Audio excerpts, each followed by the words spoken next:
ओम शांति। बाबा अपनी हर मुरली में हम बच्चों को याद करने पर ही जोर देते हैं।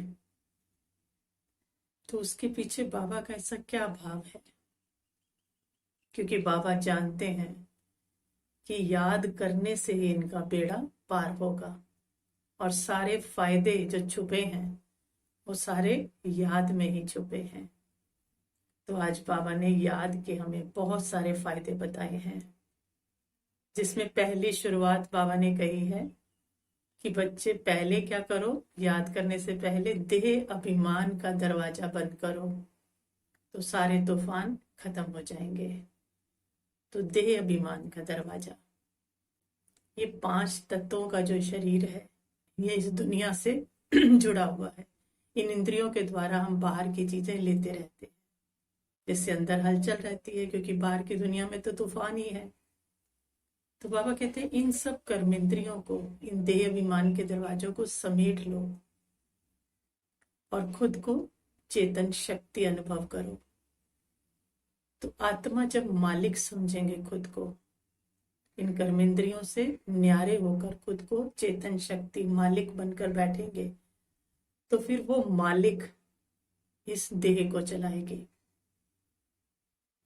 तो किस लिए कहते बाबा? क्योंकि दरवाजा, ये देह अभिमान दरवाजा कैसे, जैसे कोई सफाई भी करता रहे और खिड़कियां दरवाजे खुले हों और बाहर तूफान चल रहा हो, तो सफाई करने की मेहनत बहुत लगेगी, लेकिन थोड़ी देर बाद फिर गंदा हो जाएगा, जो हम बच्चे अनुभव करते हैं। तो पहले इसको बंद करना है, सारा ध्यान इनसे हटाकर, और अपना ध्यान, कौन हूं मैं? मालिक आत्मा, चेतन शक्ति हूं।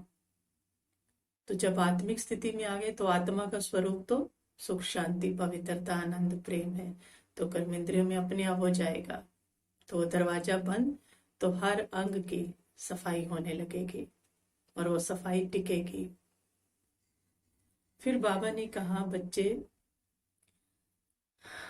आत्मा समझ मुझ बाप को याद करो तो तुम्हारे सब दुख दूर हो जाएंगे सदा के लिए।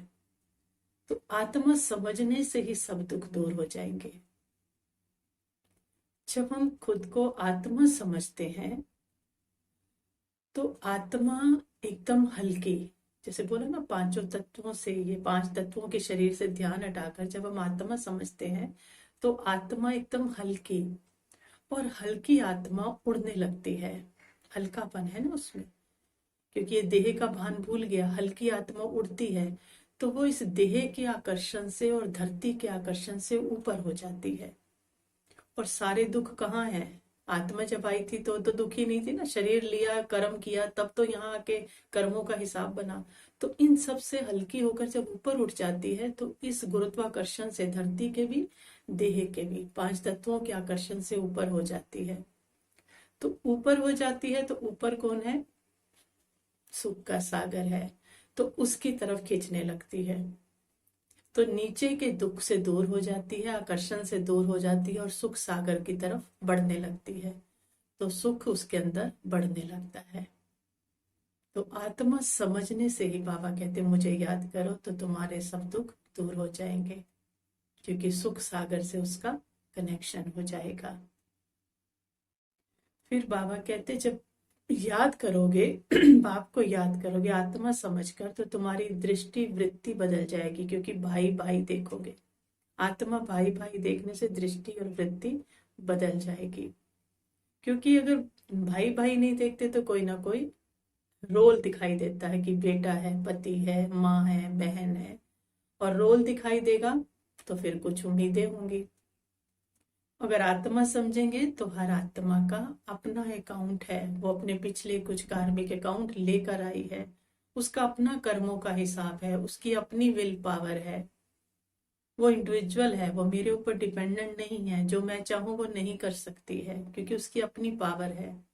तो आत्मा देखने से ही उसके प्रति दृष्टि और वृत्ति बदल जाएगी, तो सारे झगड़े आप पे ही क्या हो जाएंगे? समाप्त हो जाएंगे। फिर क्या कहा बाबा ने? मुझे याद करने से और क्या होगा? तुम मीठे बन जाएंगे। तो बाबा कितना मीठा है, वो किसी को दुख नहीं दे सकता कभी भी। तो संग का रंग तो लगेगा ना। तो जब उसके साथ रहेंगे तो हम इतने मीठे हो जाएंगे कि फिर गलती से भी किसी को दुख नहीं दे पाएंगे, तो संग का रंग लग जाएगा। और बाबा कहते कि याद करने से और क्या होगा, तुम्हारी आत्मा तमो से रजो, रजो से आगे बढ़ती जाएगी, कट उतरती जाएगी तमो रजो की, तो फिर तुम्हें वो चुंबक खींचने लगेगा। तो हम आत्माओं पे कौन सी कट लगी है, कौन सा जंक लगा हुआ है, अपने विकारों का और विकर्मों का। तो जैसे जैसे हम बाबा को याद करते हैं तो वो जंग उतरती है। तो ज्ञान योग की पेट्रोल भी तो वही दे रहा है हमें, उस पेट्रोल से हम अपने आप को धोते जाते हैं, धोते जाते हैं। तो बाबा क्या है, चुंबक है। तो जैसे ही लोहे से चुंबक वो उतरेगा, जंग उतरेगा, तो बाबा की तरफ वो आत्मा खींचने लगेगी। तो इसलिए योग जरूरी है, क्योंकि हमें अपने बाप से मिलन मनाना है। तो बाप से मिलन मनाना है तो ज्ञान योग के पेट्रोल से खुद को साफ करते जाना, उसी में डूबे रहना है। तो जितनी कट उतरती जाएगी उतना बाबा की तरफ खींचती जाएगी।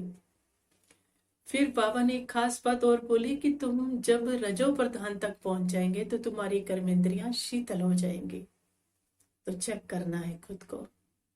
तमो प्रधान, तमो में कर्मेंद्रियां शीतल नहीं है। जब तुम रजो प्रधान तक पहुंच जाएंगे तो सोचो भी हमारी अवस्था कौन सी है। कभी जीभ ललचाती रहती है, आंखें कुछ ना कुछ देखना चाहती हैं, कान कुछ परचिंतन सुनना चाहते हैं, तो अभी तो रजो प्रधान तक नहीं पहुंचे। तो कहाँ तक पहुंचना है हमें, सतो प्रधान अवस्था तक। तो कर्मेंद्रियां शीतल होने लगेंगी। तो ये पहचान बताई है बाबा ने, हमारी अवस्था कहाँ तक पहुंची है। इसके बाद फिर स्पीड बढ़ेगी।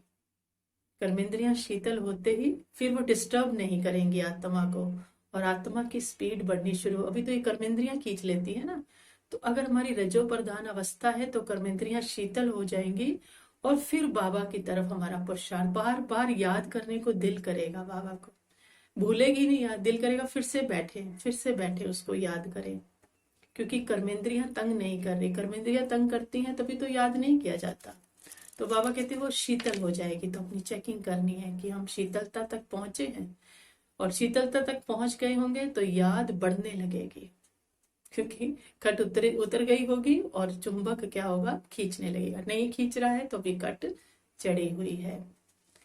फिर बाबा ने कहा कट जब एकदम निकल जाएगी, जब हम बाबा को याद करते हैं तो कट एकदम निकल जाती। कट मना विकर्म और विकार, और यही खत्म हो गए तो तुम्हारी कर्मातीत अवस्था हो जाएगी। तो कर्मों का हिसाब, कर्मों की छाप ही तो आत्मा पे लगी हुई है, तो वो प्योर हो गई तो माना कर्मों का हिसाब खत्म, आत्मा एकदम हल्की हो जाएगी, कर्मातीत हो जाएगी, कर्मों के हिसाब किताब से ऊपर हो जाएगी। कोई कार्मिक अकाउंट खींचेगा नहीं, क्योंकि कार्मिक अकाउंट प्योर होने से ही फिनिश होने लगेंगे, प्योरिटी ही फिनिश कर देगी उसको। तो बाबा ने कहा वो तुम्हारी अवस्था हो जाएगी। फिर बाबा ने कहा जितना नजदीक आते जाएंगे तुम, उतना तुम्हें स्वर्ग के नजारे दिखाई देने लगेंगे। स्वर्ग के, तो बाबा कहते शिवालय दूर नहीं, पहले घर भी दिखेगा, घर भी क्या है, शिवालय है, और सत्युग भी क्या है, शिव का स्थापन किया हुआ है, तो दिखने लगेगा। तो ये रेस है ना, रेस है, याद की यात्रा क्या है, बाबा ने बताई रेस है। और ये रेस है, आत्मा प्योर होती जाएगी, स्पीड बढ़ती जाएगी उसकी, और स्पीड बढ़ती जाएगी तो शिवालय दिखने लगेगा। जैसे हम कहीं से आते हैं तो घर आने वाला होता है तो पता लगने लग जाता है ना कि उस जगह पे हम पहुंचने वाले हैं। ऐसे ही इस रेस में भी हमें पता चलने लग जाएगा कि हम अपने घर के नजदीक हैं। फिर बाबा ने कहा कि तुम सब बच्चे कौन हो, लास्ट में जो हमें टाइटल दे दिया, ये सब करते करते करते जब हमारी दृष्टि वृत्ति सब बदल जाएगी, हम प्योर हो जाएंगे, कर्मातीत हो जाएंगे, मीठे हो जाएंगे, तो बाबा कहते तुम मास्टर पतित पावनी बन जाओगी। फिर जहां जाओगी वहां का वायुमंडल भी पावन कर दोगी, क्योंकि तुमने सबके मनों को पावन करना है। बाबा पतित पावन है, तो जैसे उसने पावन किया है वैसे तुम्हें भी क्या करना है, तुम नदियां हो उसकी, मास्टर पतित पावनी हो, तो तुम भी पावन करने लगोगी। तो उसने कैसे पावन किया है हमें, वो प्यार का सागर है ना। तो प्यार से पहले हमें बस में किया है, प्यार से में करके हमें प्यार में बदला है। तो बाबा कहते हैं जानवर भी प्यार के बस में आ जाता है, तो इंसान आसुरी मनुष्य क्या चीज है। तो हमें इस बात का अनुभव है ना कि बाबा ने प्यार से बदला है, तो हम भी कैसे बदलेंगे दूसरों को, प्यार से ही बदलेंगे, प्यार से ही बस में करेंगे। तो बाबा कहते हैं ऐसा पतित पावनी बनकर ऐसा घेराव करना है, पूरी दुनिया पे क्या कर देना है, घेराव कर देना वाइब्रेशन का। वाइब्रेशन मीन्स अपनी जो धाराएं हैं वाइब्रेशन की, वो सारे विश्व पर फैला देनी है, ताकि हर आत्मा जिस जिस तक वो वाइब्रेशन जाए, जिस जिस तक वो जल जाए, पवित्र जल, वो आत्मा क्या हो जाए, उसका मन क्या हो जाए, पावन हो जाए। तो पूरे विश्व पर पवित्रता का घेराव करना है। तो जो किससे संभव है, याद से ही, क्योंकि इसी से सबका बेड़ा पार होना है। सभी का बेड़ा डूब रहा है इस समय विषय वैतरणी नदी में। तो हमें सबको घेराव करके सबको इस विषय वितरणी नदी से निकालना है, बेड़ा सबका पार करना है। तो इसलिए बाबा अपने लिए नहीं कहते कि मुझे याद करो, वो हम बच्चों के लिए कहते हैं, क्योंकि याद करेंगे तो इतने फायदे हैं, सारे फायदे ही इसमें छुपे हैं, बाकी सारे काम आप पे ही होने लगेंगे। बाबा ने एक दिन एक महावाक्य में ये भी कहा था, तुम मुझे याद करने की मेहनत करो, तुम मुझे याद करो, बाकी तुम्हारे सब सारे काम मैं आप पे ही कर दूंगा। तो इसलिए याद के महत्व को जो बाबा ने आज इतना जोर दिया है, उस भाव को पहचानना है, और जैसे उसने युक्ति बताई है वैसे युक्ति अपनाते हुए उस पिता को निरंतर याद करना है। अच्छा, ओम शांति।